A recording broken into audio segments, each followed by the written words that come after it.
Lorsque Moïse a demandé au Seigneur de voir sa gloire, il lui a répondu : « Je ferai passer devant ta face toute ma bonté. J'accorde ma bienveillance à qui je l'accorde, et je fais miséricorde à qui je fais miséricorde. » Le Seigneur ajouta : « Tu ne pourras pas voir ma face, car l'homme ne peut me voir et vivre. Voici un lieu près de moi. Tu te tiendras sur le rocher. Quand ma gloire passera, je te mettrai au creux du rocher. De ma main, je t'abriterai tant que je passerai. Puis je retirerai ma main et tu me verras de dos. Mais ma face ne pourra pas être vue. » Ce sont les paroles de l'Exode qui nous accueillent ici aujourd'hui, et aussi avec la musique, la douceur, la tendresse. Personne ne peut voir Dieu face à face et vivre. En revanche, il nous laisse voir les traces de sa bienveillance, de sa miséricorde.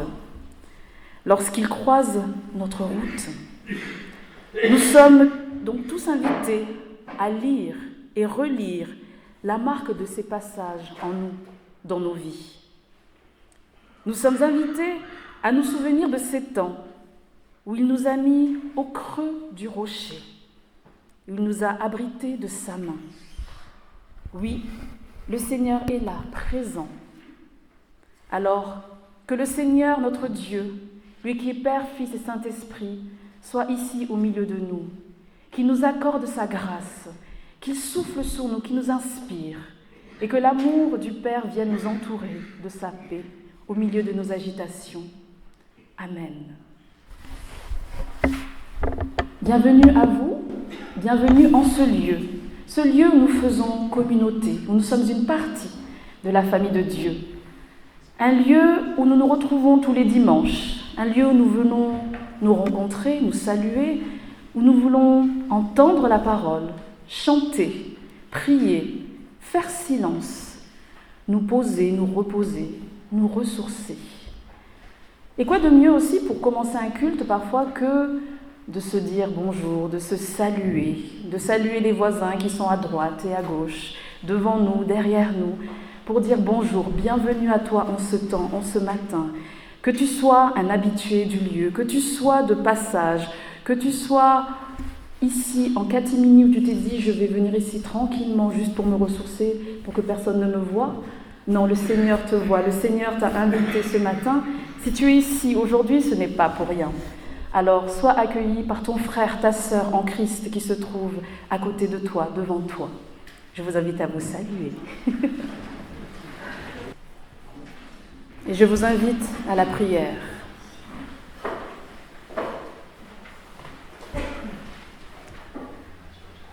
Ce matin, Seigneur, tu sais avec quoi nous venons. Tu connais peut-être nos interrogations, tu connais nos soucis. Tu sais ce qui nous pèse, ce qui nous pose problème, mais tu sais aussi nos joies. Mais ce matin, Seigneur, nous te demandons d'ouvrir nos yeux pour que nous puissions voir les traces de tes pas dans nos vies. Ouvre nos oreilles pour que nous puissions entendre les paroles de l'Évangile pour nos vies. Ouvre nos lèvres pour que nous puissions te prier, te louer par rapport à ce que nous vivons dans notre vie. Oui, Seigneur, ouvre-nous tout entier et sois au milieu de nous. Viens parmi nous, viens en nous et viens t'enraciner. Que nous puissions, Seigneur, te servir, t'écouter, nous ressourcer auprès de toi.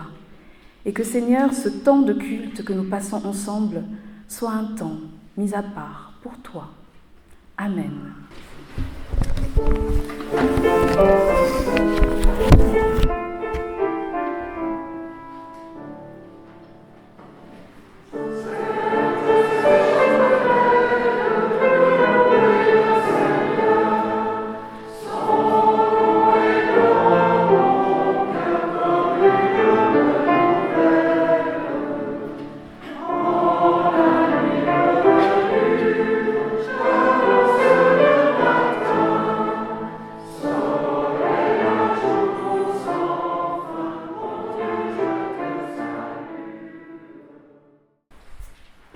ce que le psaume 4 nous dit.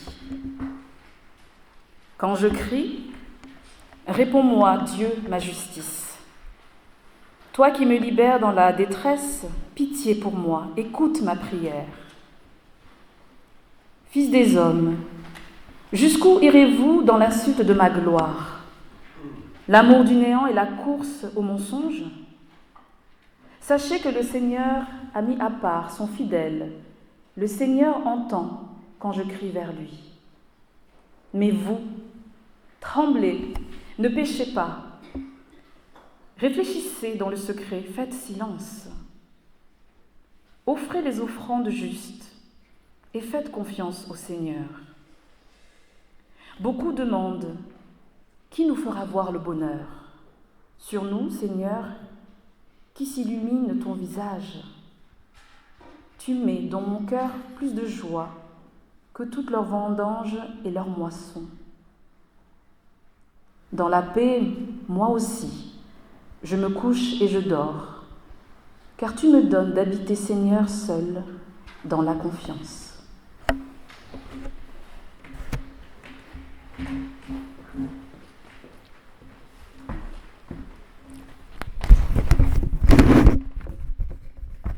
Nous prions.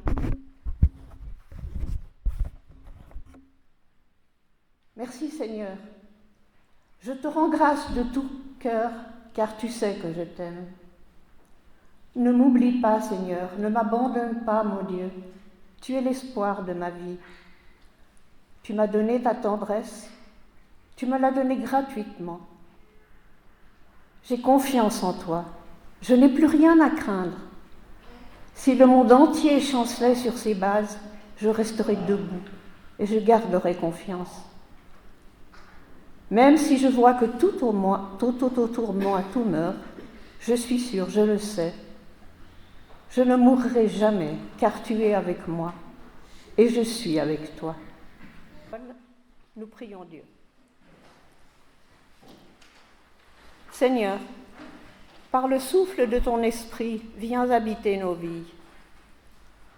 Fais taire en nous l'agitation qui nous remue et nous disperse. Ouvre-nous à l'intimité de ta parole, qu'elle nous restaure, nous renouvelle et nous donne de repartir debout, témoins de ta présence au cœur de nos rencontres et de ta fidélité sans faille. Lumière discrète qui reflète ta lumière. Amen. Quant à Jésus, il s'en alla au mont des Oliviers, et dès l'aurore, il retourna au temple. Comme tout le peuple venait à lui, il s'assit et se mit à enseigner. Les scribes et les pharisiens lui amenèrent une femme qu'on avait surprise en situation d'adultère. Ils la mettent au milieu et disent à Jésus, « Maître, cette femme a été surprise en flagrant délit d'adultère. Or, dans la loi, Moïse nous a ordonné de lapider ces femmes-là.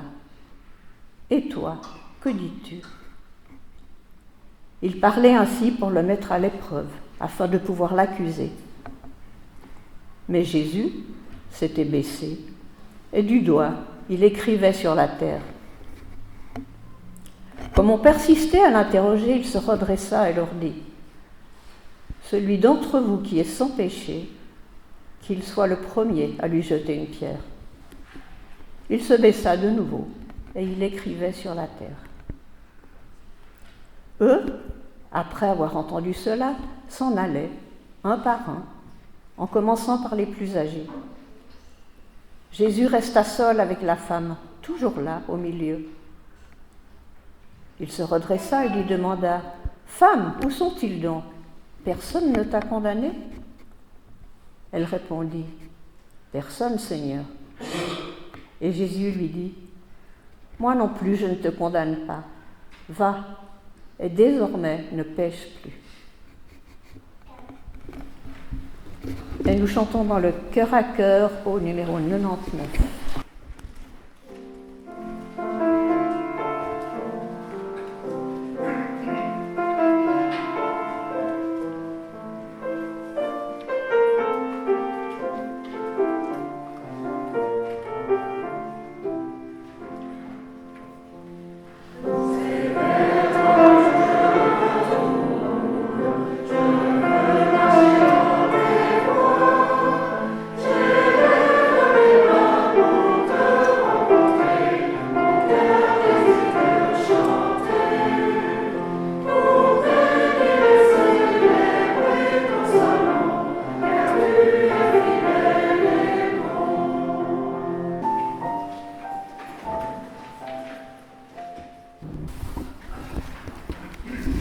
À quoi servent les pierres? Et quels sont les symboles de la pierre, des pierres pour nous, pour vous? Premièrement, on peut penser que les pierres, ça nous fait penser aux pierres de construction. Et d'ailleurs, quand on voit plein de travaux partout à Genève, et notamment autour de notre centre, on voit que les travaux amènent les ouvriers des bâtiments à creuser fortement, à faire du bruit, pour construire, pour ériger des routes ou des bâtiments. La pierre, c'est dur, c'est solide, c'est le roc, et c'est parfois même limite indestructible. La pierre, c'est aussi ce qui a été utilisé pour donner la loi donnée à Moïse pour le peuple. Oui, c'est dur, c'est solide, c'est quelque chose de tangible qui résiste. La pierre, peut-être pour certains, fait penser à ce verset qui dit que tu es pierre et sur cette pierre je bâtirai mon église, ce qui a été dit justement à Pierre. Moi, quand j'entends également aussi les pierres, j'aime bien en fait les jeux de mots et retrouver justement dans quelle expression justement on a le mot pierre. On a marqué ce jour d'une pierre blanche. On peut parler de quelqu'un qui est dur comme de la pierre ou qui a un cœur de pierre. On peut être malheureux comme les pierres. Une autre expression également aussi qui dit justement « pierre qui roule n'amasse pas mousse ». Bon. On peut jeter la pierre aussi à quelqu'un. Et c'est une expression qui rejoint d'ailleurs le texte que nous avons aujourd'hui. Peut-être que pour certains aussi, on pense à la pierre, qu'on utilise une pierre plate pour faire des ricochets. Vous savez, quand on est près de l'eau, on aime bien essayer de faire le nombre de ricochets le plus possible. En tout cas, la pierre est quelque chose d'important et qui revient souvent dans les textes bibliques. Aujourd'hui, encore, malheureusement, dans certains pays, notamment islamistes, la pierre, c'est un objet, c'est une chose pour punir, pour tuer, pour mettre à mort. Cela ne fait plus rire lorsqu'on pense à ça, parce que la pierre devient le symbole du péché qui traverse les humains. La pierre, c'est aussi le symbole de ce qui est lourd dans nos vies, ce qui nous pèse. Parfois, justement, on demande aux enfants, lors de l'enfance ou de l'éveil à la foi, on a un temps de prière, et parfois on demande aux enfants de choisir une pierre, soit de couleur, soit plus ou moins petite, grosse, pour pouvoir la tenir, pour pouvoir prier d'une certaine manière et pouvoir déposer cette pierre. Ou tout simplement pour dire à travers les couleurs, si c'est vert, c'est la joie, si c'est rouge, c'est qu'on est content, si c'est noir, c'est qu'on est un petit peu en colère. C'est une manière aussi de communiquer. La pierre, donc, c'est quelque chose qui nous rejoint et ça fait image pour chacun et chacune d'entre nous. La pierre, c'est aussi donc le symbole de la colère, de la rancœur, parfois de la moquerie, du jugement des autres. Et dans cette histoire que nous connaissons bien, la femme adultère, la pierre, c'est le symbole de la menace de mort, non seulement pour cette femme qui est accusée d'adultère, mais aussi pour le Christ. Parce que finalement, quand on y regarde bien et quand on lit l'histoire, les scribes et les pharisiens cherchent en effet à tendre un piège à Jésus. Et d'ailleurs, ils s'acharnent sur cette femme dont finalement, ils n'en ont rien vraiment à faire, c'est plutôt un prétexte. Elle est amenée tel un objet justement devant Jésus, pour être un objet justement de chute pour Jésus. Parce que le but, c'est de savoir comment Jésus va réagir à cette situation-là. Certes, les pharisiens et les scribes disent qu'il y a une loi, normalement, qui permet de condamner des personnes qui sont coupables d'adultère. Mais normalement, il s'agit des deux coupables. Si on lit Lévitique 20, verset 10, il est écrit « Si un homme commet un adultère avec une femme mariée, s'il commet un adultère avec la femme de son prochain, l'homme et la femme adultères seront punis de mort. » Donc si les pharisiens devaient justement bien appliquer ce qu'ils viennent dénoncer, ce n'est pas que la femme qu'ils auraient dû prendre, mais également aussi l'homme avec qui elle a eu cet adultère-là, parce qu'elle n'était pas toute seule, me semble-t-il. Il faut être deux dans cette situation. Or, on amène cette femme, qui n'est qu'un objet, pour mettre Jésus en difficulté. Et la réaction de Jésus, elle est surprenante. C'est surtout en fait dans sa posture qu'il y a quelque chose d'étonnant. On vous dit qu'à ce moment-là, dans le texte, il était au Mont des Oliviers et qu'il est venu justement petit matin pour pouvoir enseigner justement au peuple qui était présent dans la synagogue. Jésus nous montre quelle est la position de l'enseignant. Un enseignant, c'est quelqu'un qui s'assoit, qui s'abaisse parmi ceux qui viennent rejoindre. D'ailleurs, c'est un mouvement général qui va avoir lieu dans ce texte-là. On a d'abord vers le haut, tout le bas. En fait, si on regarde vraiment en grec, mais je vais essayer de ne pas trop vous perdre avec les suffixes, les préfixes justement en grec, il y a toujours ce mouvement de s'asseoir, d'être élevé ou de s'abaisser. Et d'ailleurs, par 2 fois, justement, Jésus va s'abaisser, va s'asseoir. S'asseoir pour enseigner, se relever pour parler aux scribes et aux pharisiens, et s'abaisser pour rejoindre cette femme qui est condamnée. Ainsi, ce mouvement-là, il est important. Et autre chose aussi qui est important, c'est que Jésus écrit, on vous dit, dans le sable, par terre. On ne sait pas ce qu'il écrit. Est-ce que c'est quelque chose qui est important? Sûrement. Mais en tout cas, personne n'a eu idée de ce qui est écrit là-dedans. En tout cas, dans sa façon de faire, de répondre, Jésus, au lieu de répondre à l'attaque des pharisiens, il va donc se baisser, se mettre à tracer quelque chose dans le sol, geste énigmatique.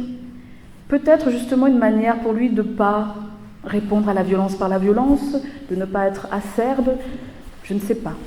Cet acte, en tout cas, il est assez rare dans les Écritures, mais il est important dans ce cas ici.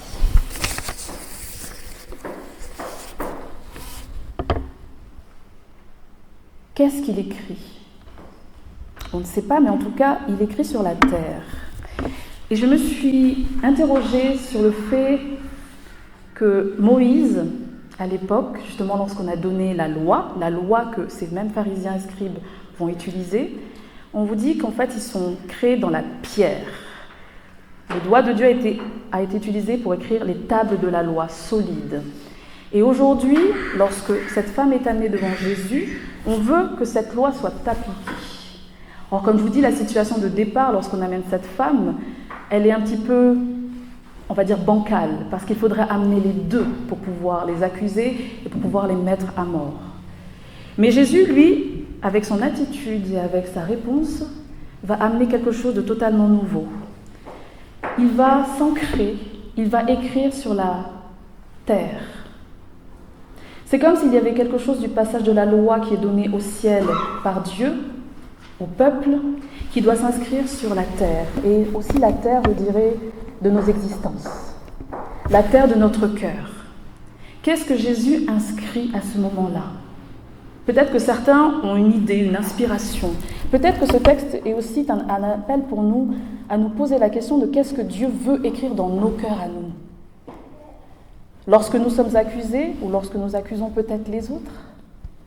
Lorsque l'on se sent coupable, lorsqu'on a été pris en flagrant délit, Jésus vient s'abaisser, il vient inscrire quelque chose. Est-ce que la femme a vu ce qu'il écrivait? Est-ce qu'elle a pu le lire? Est-ce qu'elle a pu le comprendre? Jésus vient inscrire sa loi à lui. Il vient l'appliquer. De la pierre à la terre. C'est un peu ça, l'évangile. C'est ça la loi du Christ. C'est que lorsqu'on doit accepter notre vulnérabilité, l'incertitude de nos vies, la fragilité de nos projets humains, il y a toujours des choses à recréer.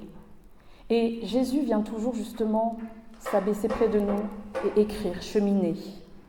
Il écrit des mots sur notre cœur, sur nos douleurs. Il écrit des choses qui nous sont personnelles, qui nous sont adressées.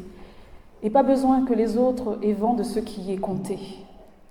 Non, c'est personnel, c'est à nous. Qu'est-ce que Jésus est venu inscrire dans ton cœur aujourd'hui ou au cours de cette semaine? Qu'as-tu ressenti? Est-ce que c'était une bonne semaine, finalement assez joyeuse? Est-ce qu'il y a des choses qui t'ont peiné, qui t'ont mis à terre, qui fait que tu as du mal à te relever? As-tu senti que Jésus était avec toi dans ta situation? Parce qu'il vient te rejoindre, et c'est ce qu'il nous dit à travers ce texte-là. Si le monde t'accuse, si quelqu'un t'accuse, lui, il vient près de toi pour te parler, pour écrire quelque chose sur ta vie, sur ton cœur. Et bien plus, en fait, il va même réinterroger les pharisiens et les scribes. Il va dire justement, celui qui n'a jamais péché, qui lui lance la pierre le premier. C'est une manière aussi de mettre le reste de ses accusateurs finalement en porte-à-faux, même de façon impossible, parce que personne n'est parfait. On pêche tous, consciemment ou inconsciemment. Même lorsqu'on veut faire du bien, même qu'on veut faire la chose qui est bien, qui est correcte, la loi, on passe parfois à côté. C'est ce que font souvent les pharisiens. Ils veulent appliquer la loi, ils la connaissent, mais parfois, effectivement, voulant trop l'appliquer de façon rigoureuse, sans voir les situations, sans voir la personne, les personnes, on passe à côté de l'essentiel. Et l'essentiel, c'est la vie. Qu'est-ce qui est porteur de vie? C'est ça le sens de l'Évangile. Et c'est pour ça que Jésus est venu. Il n'est pas venu pour ceux qui sont en bonne santé, l'a-t-il dit. Il est venu pour celles et ceux qui sont malades, qui ont des soucis. Et quelle que soit ta maladie, d'ailleurs. Il est là, il est présent. Et même au milieu des accusateurs, il est là. Il s'abaisse, il se relève pour essayer de poser une question aux autres. Que celui qui n'a jamais péché lui jette la première pierre. Allez-y. D'ailleurs, lui va se rabaisser, peut-être attendre. Et on vous dit que dans cette scène, tout le monde commence à partir un par un. Parce que parfois, il est aussi important de faire l'état des lieux aussi de nous, où est-ce qu'on en est. Est-ce qu'on est exempt de soucis, de péché? Après, peut-être que certains vont dire « Oui, moi, je pêche moins que certains, je ne suis pas un tueur. » Oui, on peut essayer de se comparer aux autres, mais là, ce qui est amené, c'est se comparer soi-même. Ce n'est pas de se comparer, justement. C'est de se poser soi-même face à Dieu, face à sa conscience. Toi, dans ta vie, ok, tu pointes ça chez l'autre. Mais toi, est-ce que tu es exempt de péché? Est-ce que tout est parfait en toi? Après, ce n'est pas un prétexte en se disant, vu que tout le monde est pécheur, on peut tout faire. Ce n'est pas de ça dont il s'agit là. En tout cas, chacun, un par un, part. Et c'est là que Jésus s'adresse, enfin, à cette femme. Il la voit, il lui parle. D'ailleurs, c'est la première fois dans le texte que quelqu'un s'adresse à elle. Jésus lui parle, la voit. Il va la relever, lui redonner une identité, lui redonner son identité de fille du Dieu bien-aimé. Et il va d'ailleurs lui dire aussi ces paroles assez étonnantes aussi, il dit « Moi non plus, je ne te condamne pas. Mais ce n'est pas fini. Va et ne pêche plus. » C'est aussi un appel à changer de vie. Pas juste à dire « Dieu, Jésus ne condamne pas, on peut tout faire. » Non. Il n'a pas condamné dans cette situation-là, mais il lui a donné une bénédiction de se relever, de repartir et de changer. Changer parce qu'il est venu à elle, il lui a parlé, il s'est adressé à elle, il s'est abaissé et il l'a relevée.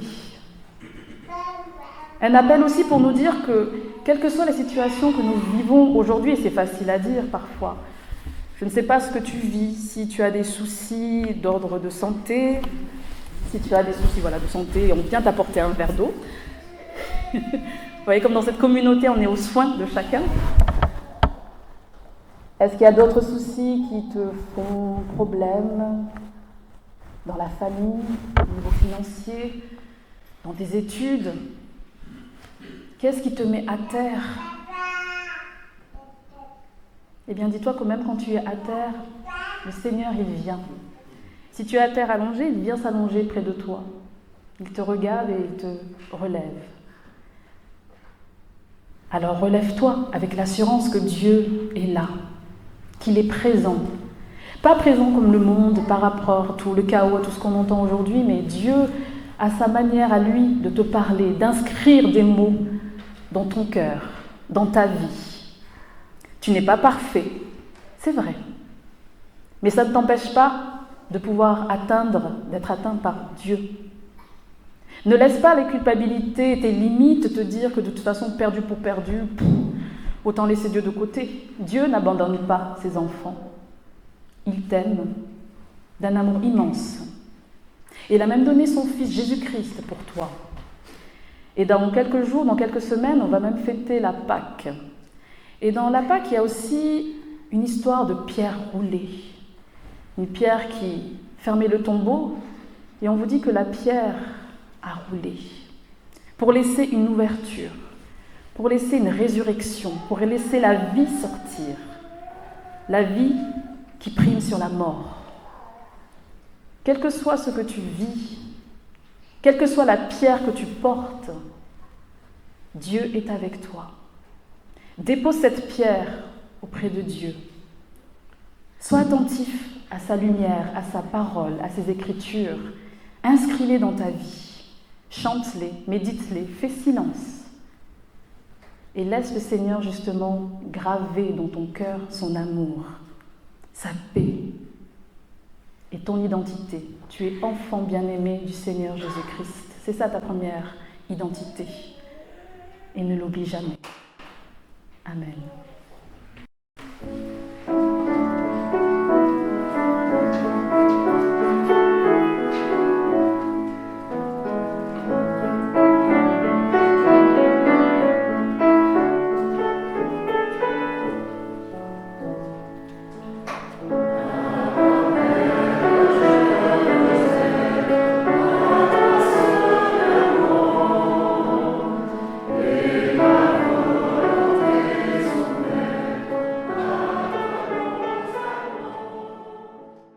Je vous invite à prier.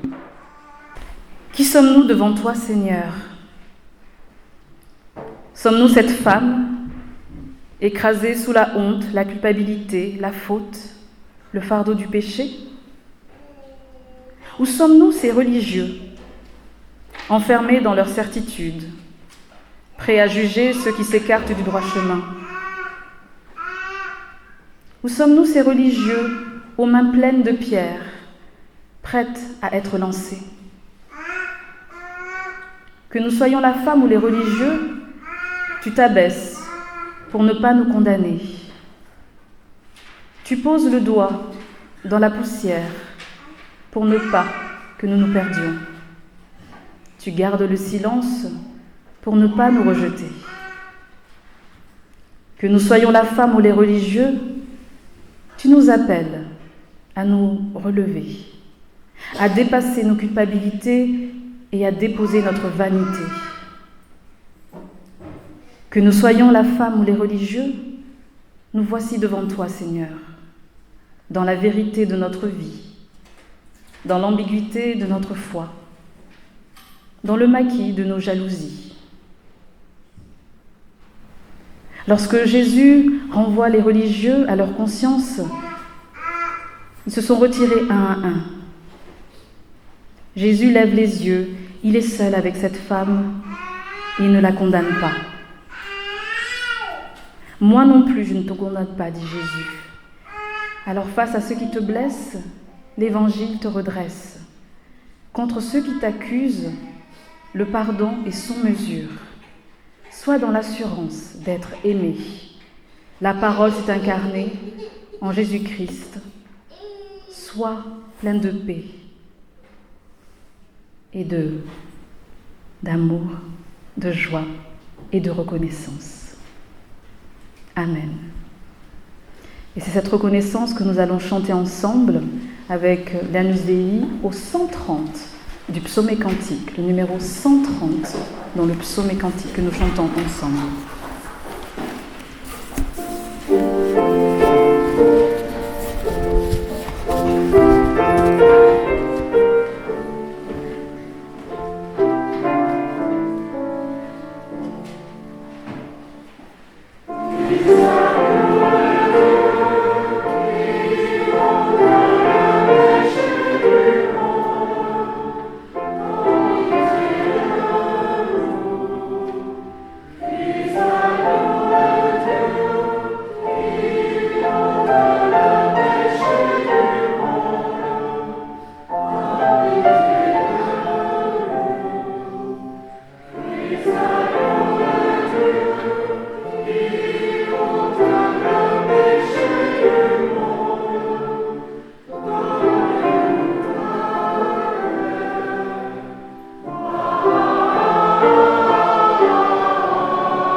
Le Seigneur Jésus, dans la nuit où il fut livré, il prit du pain.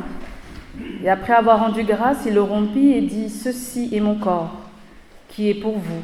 Faites ceci en mémoire de moi. »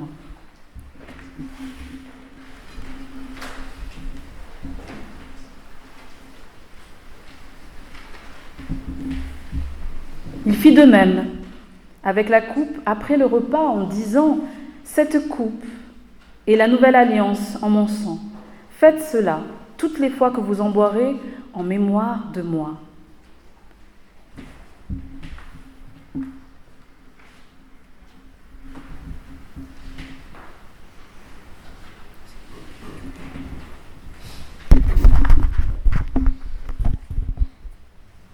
Je vous invite à la prière.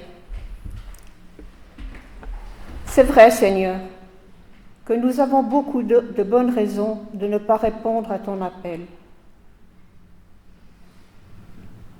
Nous avons tellement de choses à faire, tellement d'occupations, tellement d'agitation. Notre travail, notre argent, nos loisirs, nos soucis, notre famille nous occupent tant qu'il ne nous reste que peu de temps pour construire notre foi et pour vivre ton royaume. Notre foi est bancale, notre orgueil mal placé, notre espérance est infirme et notre amour est si pauvre.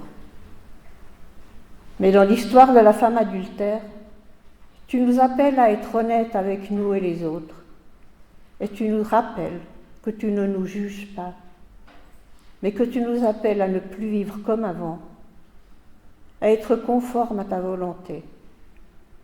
Mais surtout, nous sommes invités à ton repas, car c'est ta grâce qui nous invite.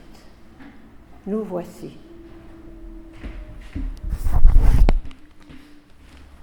Que par ce repas, ton esprit guérisse notre foi, qu'il ouvre nos yeux et nos oreilles à ta présence et à ta parole, qu'il nous donne de voir dans ce pain et ce vin le signe de ta grâce.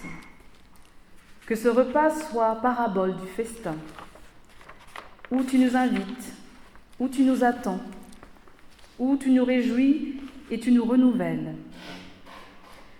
Vous tous qui, devant Dieu, vous vous sentez peut-être hypocrite, accusateur ou victime. Est-ce que vous vous sentez pécheur, pécheresse? Dieu t'appelle. Dieu s'abaisse vers toi. Dieu te redresse et te dit « Viens, viens manger à mon repas. C'est moi qui dresse cette table, par amour pour toi. Tu ne te sens pas digne, mais tu es mon enfant bien-aimé. Pas besoin de te sentir, car les sentiments mentent. Mais la parole de Dieu est vraie. Tu es un enfant bien-aimé. Il est avec toi, il t'accompagne. Alors viens maintenant, car tout est prêt. Seigneur Dieu, merci pour ce repas que tu nous donnes. Merci parce que c'est toi qui es le pain et le vin. C'est toi qui t'es donné, Seigneur, à la croix, par amour pour nous, par obéissance à ton Père. Merci, Père éternel, car tu fais de nous tes enfants bien-aimés, invités à cette table, que les hommes et les femmes ont préparée, mais que toi, tu nous prépares dans les lieux célestes et déjà ici aujourd'hui. Avec les frères et les sœurs de cœur en Christ, Seigneur, nous voulons partager ce pain, le partager, le mâcher, l'avaler, comme nous voulons manger ta parole, afin qu'elle nous nourrisse, qu'elle s'ancre en nous, que nous n'ayons plus faim de ta parole, mais qu'elle nous rassasisse. Alors Seigneur Dieu, fais-toi sentir, souffle sur nous, envoie ton Saint-Esprit parmi nous. Sois avec nous maintenant. Amen.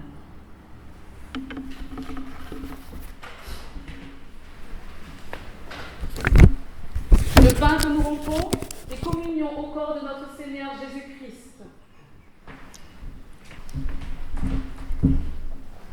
La coupe pour laquelle nous rendons grâce est communion au sang de notre Seigneur Jésus-Christ, versé pour nous.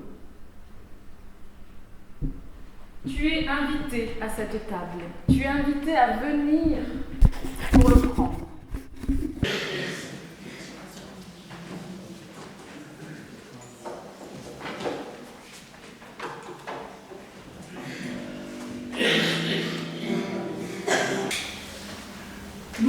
Seigneur pour ce repas. C'est toi qui nous l'as donné. Merci Seigneur de t'être incarné sur cette terre. Merci Seigneur pour la parole qui s'ancre dans notre cœur, qui s'enracine. Merci Seigneur pour ces paroles gravées sur notre terre. Nous te rendons grâce. Père éternel, merci encore pour le repas spirituel que tu nous offres. Donne-nous également de l'incarner, de le partager, de le témoigner, d'aller annoncer la bonne nouvelle. Seigneur, aide-nous à être des meilleures servantes et serviteurs. Ancre-toi en nous, grave-toi pleinement en nous, et aide-nous, Seigneur, à être des témoins de lumière. Dans le nom du Seigneur Jésus-Christ. Amen. Nous nous unissons dans la prière d'intercession. Jésus, notre Sauveur, pierre rejetée par les bâtisseurs, devenue pierre d'ange, tu fais de nous les pierres vivantes de ton Église. Nous te prions pour tous les chrétiens, afin qu'ils vivent dans la joie de ta résurrection et soient signe visible de ta présence. Nous te prions pour les responsables de ton Église, afin qu'ils célèbrent ta résurrection avec tous les croyants et soient fortifiés de leur témoignage. Nous te prions pour les responsables des peuples, afin qu'ils luttent pour la justice et la paix et soient engagés dans leurs actions. Nous te prions pour toutes les personnes qui souffrent, afin que ta résurrection soit pour elles secours et réconfort. Dans le silence, nous confions à Dieu ce qui nous tient particulièrement à cœur. Jésus le Christ, par ta croix tu as vaincu la mort. Fils du Dieu vivant, béni sois-tu. Et ensemble, nous élevons vers toi la prière que Jésus nous a enseignée. Notre Père qui es aux cieux, que ton nom soit sanctifié, que ton règne vienne, que ta volonté soit faite sur la terre comme au ciel. Donne-nous aujourd'hui notre pain de ce jour. Pardonne-nous nos offenses, comme nous pardonnons aussi à ceux qui nous ont offensés. Ne nous laisse pas entrer en tentation, mais délivre-nous du mal, car c'est à toi qu'appartiennent le règne, la puissance et la gloire, au siècle des siècles. Amen.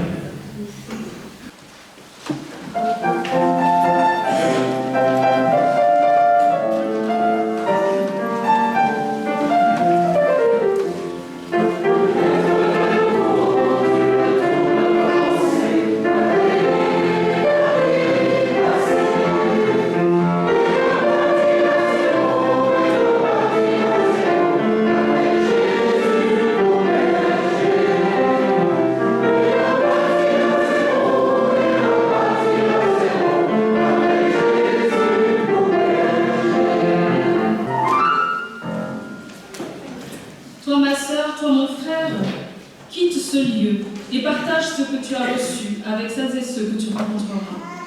Espère l'Évangile, chante l'Évangile, partage l'Évangile, souffre l'Évangile, vis l'Évangile. Et le Christ sera ton compagnon, fidèle dans tes actions, car il est ta respiration. Que le Seigneur Dieu t'accompagne, qu'il soit ta lumière, qu'il soit ton secours, qu'il soit ta paix, qu'il soit pour toi signe de vérité. Va avec la force que tu as. Amen.